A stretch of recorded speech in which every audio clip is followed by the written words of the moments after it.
Hello and welcome to episode 87 of Daryl Show Your Work. All right, so in this episode, I am going to be exploiting a web server application known as Badblue. And once I'm able to enter into our target host through the exploitation of the vulnerability found there, I'm going to conduct some password hash dumping with both the Kiwi and Mimikatz extensions. All right, so before I get started though, I want to preface this video with my usual disclaimer, which is any sort of offensive security activities or red team activities that I conduct in these videos are for research, ethical, and educational purposes only. Any sort of malicious actions that may come from some directly from someone, indirectly from someone watching my video, I do not take responsibility for it, nor do I condone. All right. So with that said, let's get started. All right. So uh, prior to this video, I've recorded our target host IP address. All right. So it is located at 10.3.23.79. All right. So the first thing that I'm going to do here is I'm gonna do an nmap scan against our target IP address, and I'm looking specifically for this is a version scan. I'm looking specifically for the presence of Badblue version 2.7, and I'll dive into exactly what Badblue is in a moment. But in this video I'm going to be exploiting a version specific vulnerability. All right, so let's do nmap. All right, and then slide that over here. Hold on.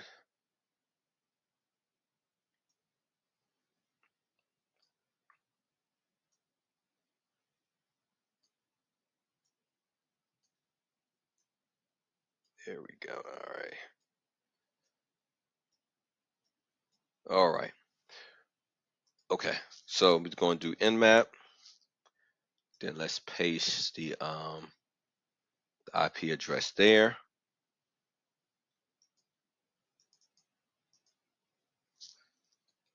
All right. And then I'm going to do send scan and then service scan as well. All right. And the reason I'm doing this again, this scan, because I want to be able to find this specific, the presence of this specific web server application along with a specific version. Because I'm going to again be running an exploitation module that targets a vulnerability found in that. All right. So we look at port 80 here, we can see that it's indeed running Badblue HTTPD 2.7. It's exactly what I want. All right, so now that we found that, I'm going to be using the Metasploit framework here, and I'm going to be running a exploitation module in that targets this specific web application along with this specific version. All right, so I'm gonna start up the PostgreSQL database along with the msfconsole, which gets us into the Metasploit framework.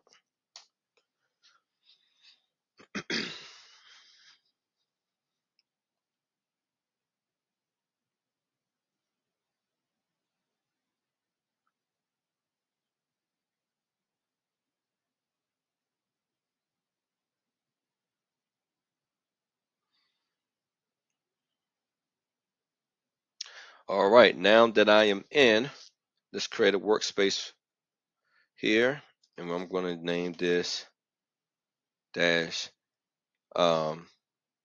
mem because I'm going to be using Mimikatz within within this video here. So I'll do that and just make sure that we're still in that workspace. All right, so I'm also going to set our target host as a global parameter,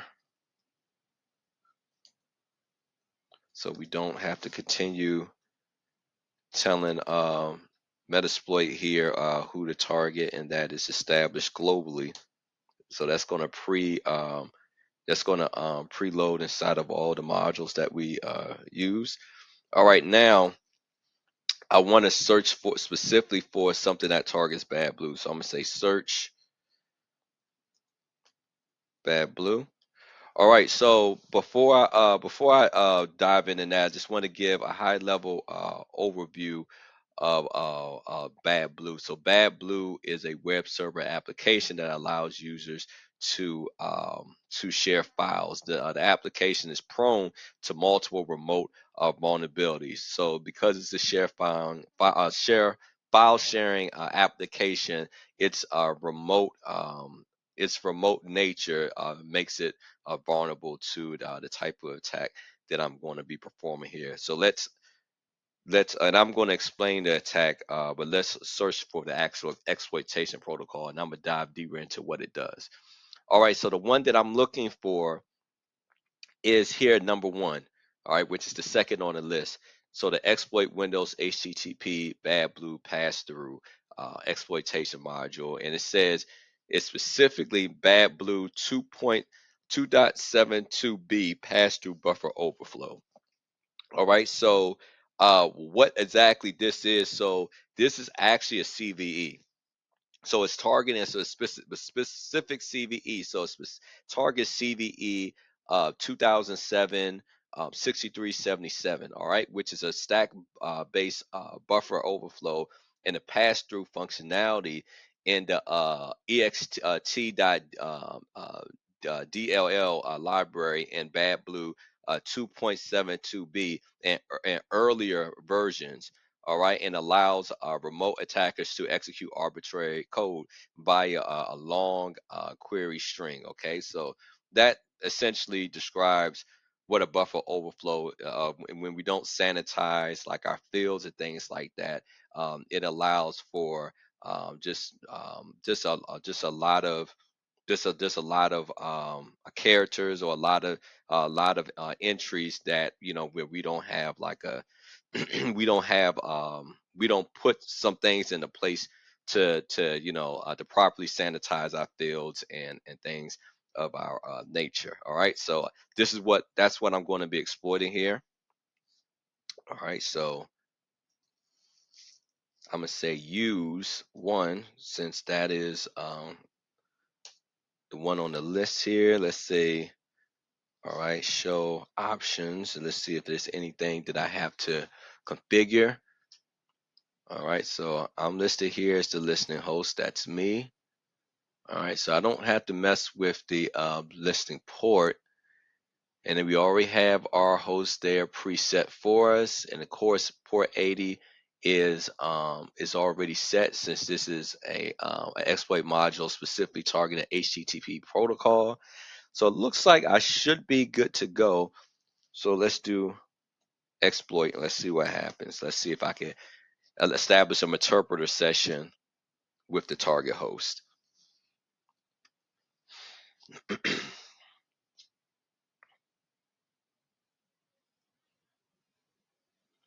All right, looks like I did, and I did pretty fast. All right, so let's do some enumeration here. So let's see, get UID. Let's see who I am. All right, so I'm actually the administrator account, so that indicates that I got some privileges. So, but we need to verify this. So let's go to sysinfo.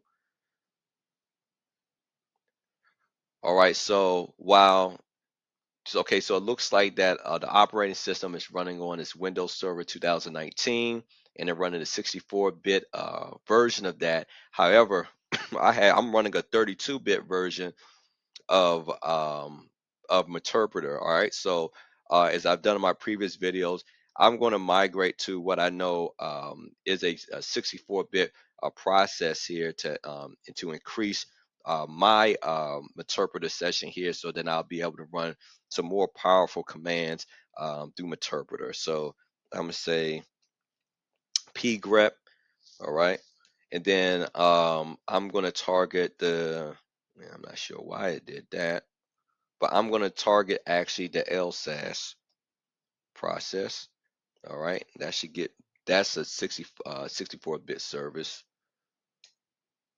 All right, so it looks like it is running, and has a process ID of 596. So let's I'm gonna do migrate to 596. All right, so that should get me my 64-bit session, and let's do sysinfo again.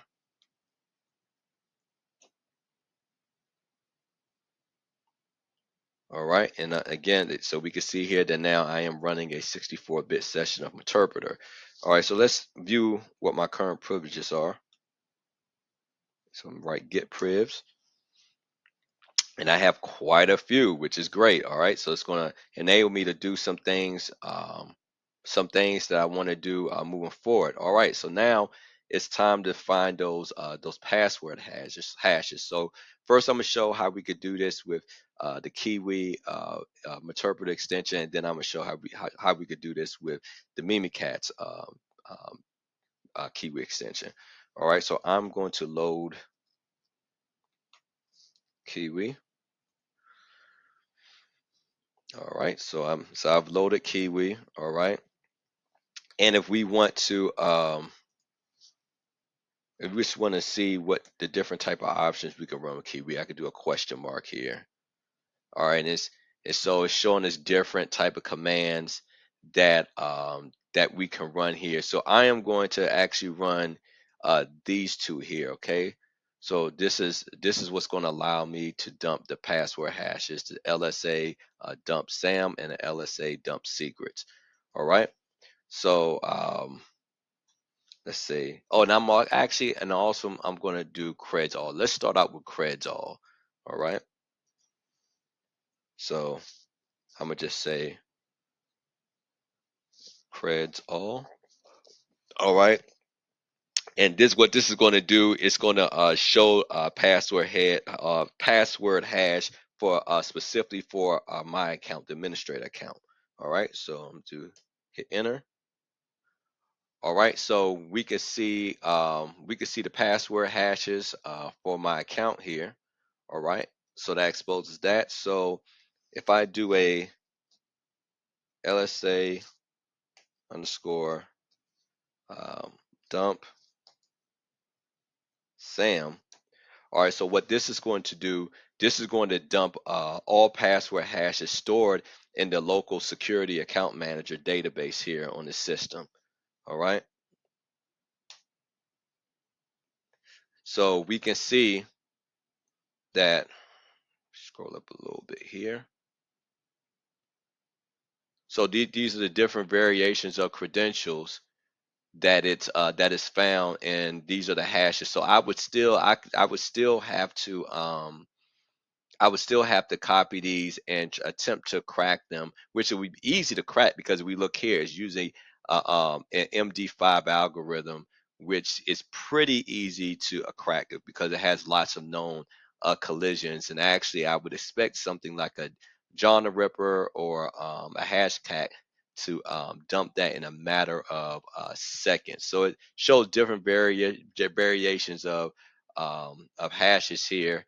All right, so it's just giving me a choice of what algorithms that I may want to copy here. And of course, if it's all the same password, I'm going to choose the MD5 algorithm because it's a lot easier to crack than the AES 256 or AES 128. So I'm definitely going to go for the low hanging fruit there. But again, that's not I'm not here to crack any passwords. I just want to show us how we can gain access to these things using these interpreter extensions. All right, so then the last one I'm gonna do is LSA dump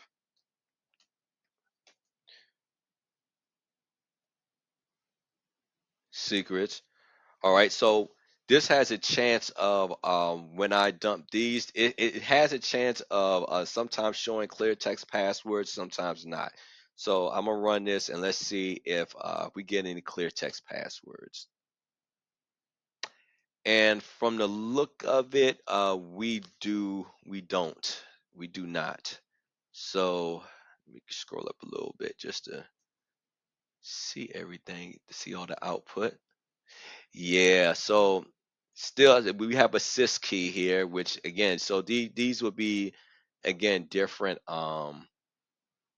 hashes that we would have to crack in order to see what the plain text um, um, version of these credentials are. But that sys key is a major one. I mean, if I could crack that, I have access to the whole system here. So that's pretty dangerous even for me to have access to. But I don't believe the sys key told me what algorithm the sys key was in. Let's see. No, no, it doesn't. So yeah, so if it is using something weak like a MD5, I mean, yeah, I mean, I can, yeah, I mean, they're just handing me the keys to the system here. All right, so now that I showed how we could do that with the Kiwi extension, now let's see how we can do that with the Mimikatz extension. And some folks watch this video, especially if you're in security, you may have heard the terms Mimikatz. So what Mimikatz is both an exploit on the Microsoft Windows that extracts passwords stored in memory and the software that performs the actual exploit. So you just have to listen to the context in which the term is used. So when a lot of people when they say Mimikatz, a lot of them are just referring to the exploit itself, but someone could also be talking about using the actual tool or software that is used to perform the exploit, such as what I'm doing now. So my use of the term Mimikatz in this context of the video is we're using the actual software or the extension of interpreter to perform the the Mimikatz exploit. All right. So first thing I want to do is let's see. I want to do a PWD. All right. So we can see we're in system 32. All right. So let's go to the root of the C drive.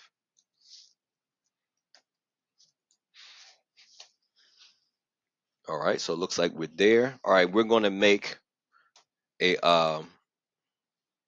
let's just make sure it's not already there. So let's do dir. All right, so there doesn't appear to be any temporary folder, so let's make one. All right, so and the reason why we're making a temporary folder because this is often where a lot of attackers hide malicious files in the temporary folders. All right, and then we're going to jump into that temp folder. All right, so from here, I'm actually going to upload the Mimikatz executable file. Okay, so I'm gonna say upload, and then I have to tell it where to upload it from here within my system. So it is located in the user share um, Windows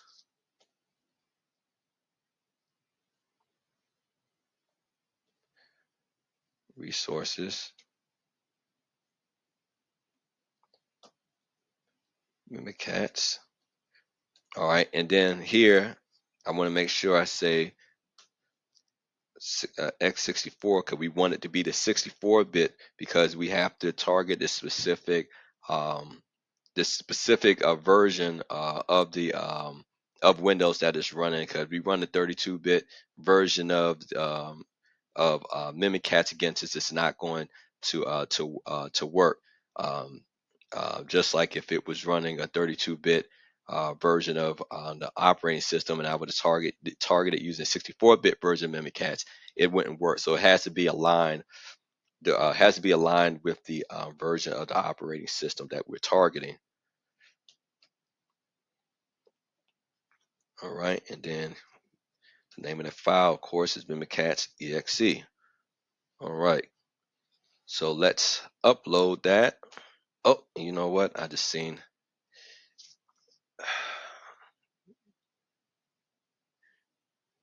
Yes. I don't know why it does that to me when I'm typing. All right. So everything else looks good. All right. So let's hit enter there.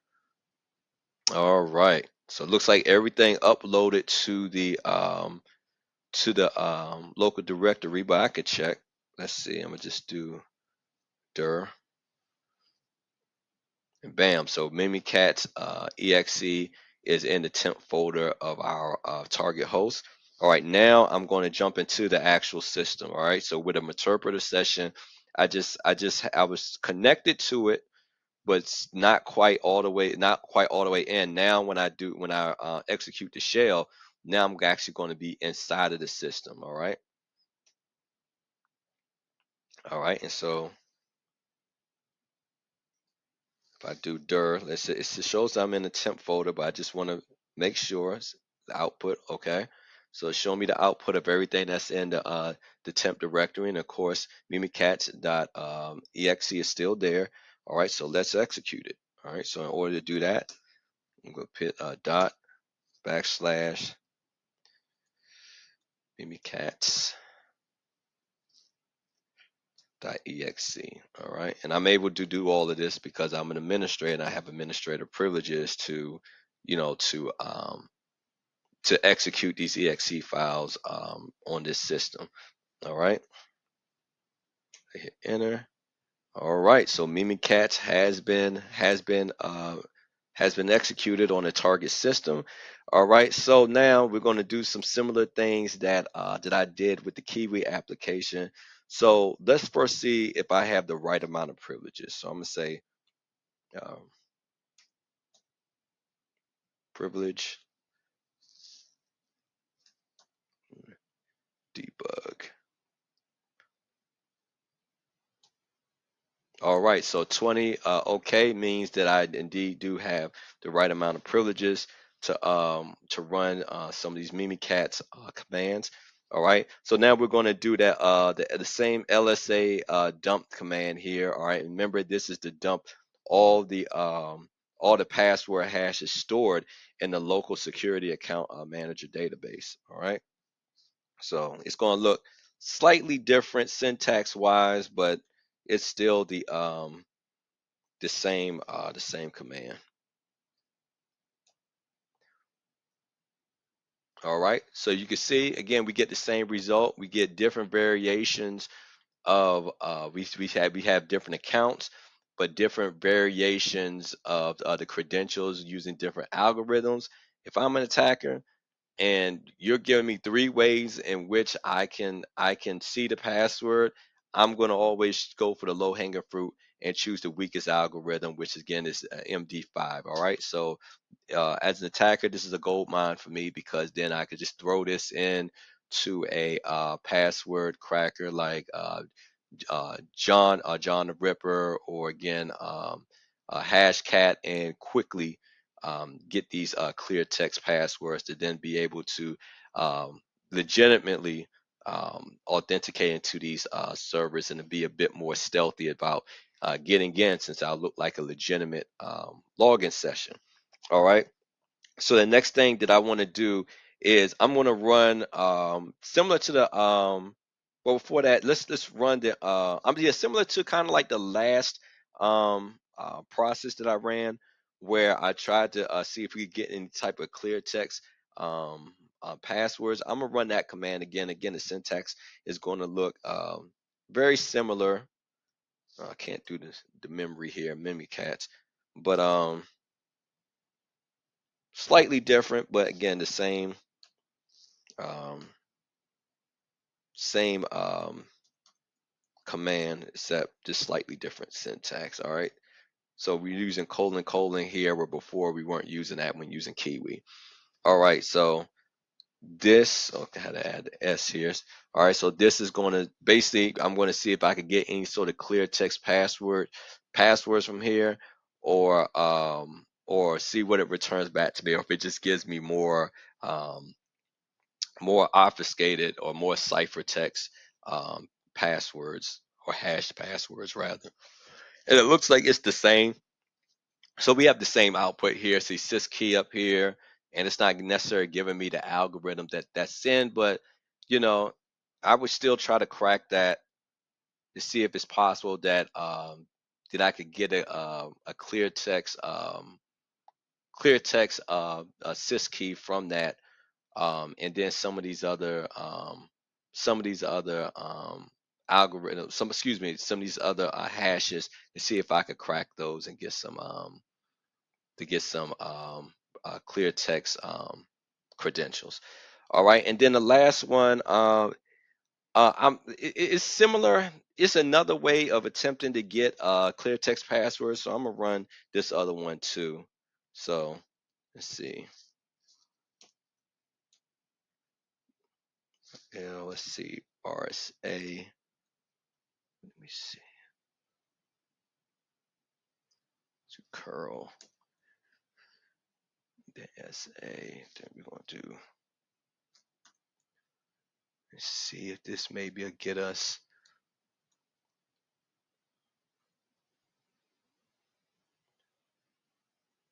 All right. So let's see if this will get us some of those clear text passwords by running this command.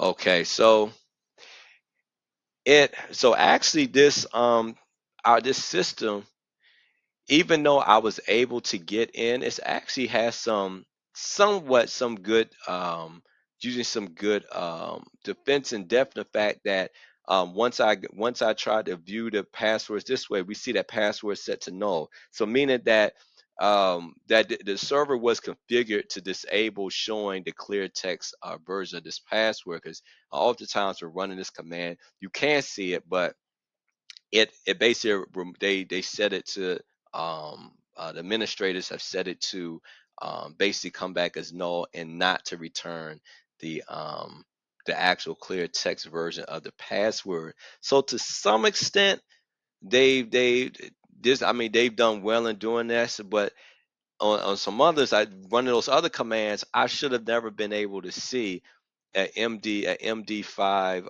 version of the credentials, or it should have never honestly have returned to me what version of the algorithm they were running with, honestly, to begin with, because then I would know specifically how to target that specific algorithm of the hash type, or the algorithm type that's used to obfuscate the passwords. But anyway, so that brings me here to the end of the video. So just to give a high level overview of what I accomplished here. So first, my initial target was um, to find if our target host did have that Badblue web application running, which again is a file sharing application, and of course, because it's file sharing, it allows for a remote connection. So but that specific version has a vulnerability that that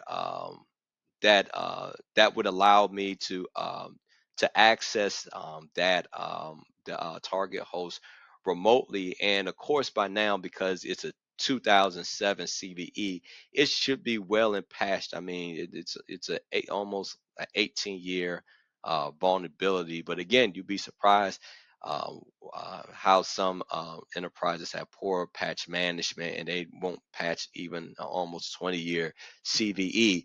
So once I was able to find a necessary module within the Metasploit framework to then gain entry into the target host, then I within the interpreter, I ran the first the Kiwi extension, and dumped hash credentials, all right, to be able to see, the different accounts on there, and their password hashes, which he actually gave me three different choices of variations of hashes to crack. And of course, like I said, if you give me a choice between AES 256 128 or an MD5, I'm going to aim for the MD5, because that's a low hanging fruit, and it's the weakest algorithm out of, I would say, the weakest hashing algorithm, like that you can use. All right, and then that also showed how we could further dump secrets to try to find some clear text passwords. But unfortunately, we weren't able to. However, we did get the access to the assist key, a hash, which if I'm a real attacker, I could then try to crack and then have access to the entire system. All right. And then also show how we could do the same thing using Mimikatz, the Mimikatz interpreter extension to again do those same type of credential hash dumping, and how we could then use that for later to potentially use a password cracker such as Hashcat or John the Ripper to get those clear text passwords and actually make a legitimate um, uh, authentic or to make a legitimate um, entry into the system, or be able to legitimately log on to the system and be a bit more stealthy as far as how we walk into the front door of this enterprise. But anyway, please like, share, and subscribe. Most importantly, show your work. And until next time, take care of yourself and God bless.